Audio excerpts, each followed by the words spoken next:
And welcome back.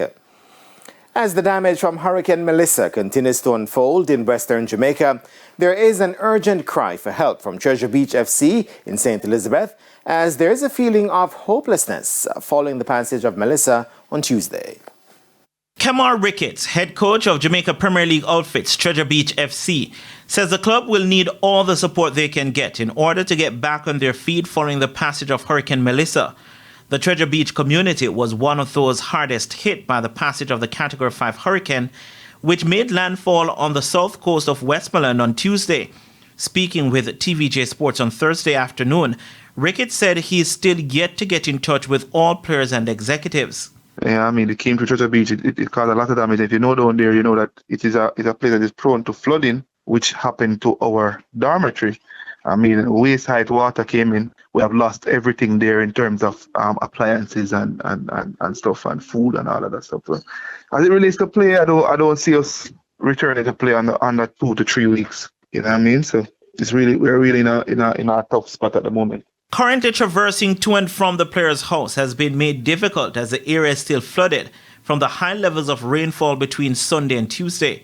Ricketts adds that they have lost almost everything at the house. Yeah, I mean, it came to Treasure Beach. It caused a lot of damage. If you know down there, you know that it's a place that is prone to flooding, which happened to our dormitory. I mean, waist height water came in. We have lost everything there in terms of appliances and stuff and food and all of that stuff. So, as it relates to play, I don't see us returning to play under 2 to 3 weeks. You know what I mean? So we're really in a tough spot at the moment.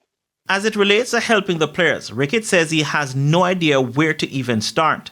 I think the first thing that we want to do is we want to have something to offer. And because of the kind of spot we're in, we're trying to get some things together. And we're reaching out to corporate and other people to get involved with us so we can help the players and help. Because it's hard to really call and talk and don't have anything at all, any kind of help to offer to any of the players. Right? I know you know that it's end of month, so that makes it worse. You know, everybody's expecting their pay along with some kind of help.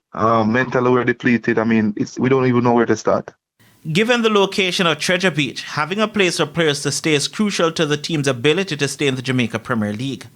We're outside of the urban area, as you know. So deep in St. Elizabeth, Treasure Beach, it takes a lot of taxi to get there. So we are not able to have players travel back and forth, or else we wouldn't be doing as well as we're doing at the moment in the league. As it relates to public transport, there's not a lot. So all the players stay in one place. At this moment, you know, we're just appealing to Jamaica to look at us and see what we can do. Whatever we get, if it's more than what we want, then we'll be helping others as well. Renardo Brown for TVJ Sports.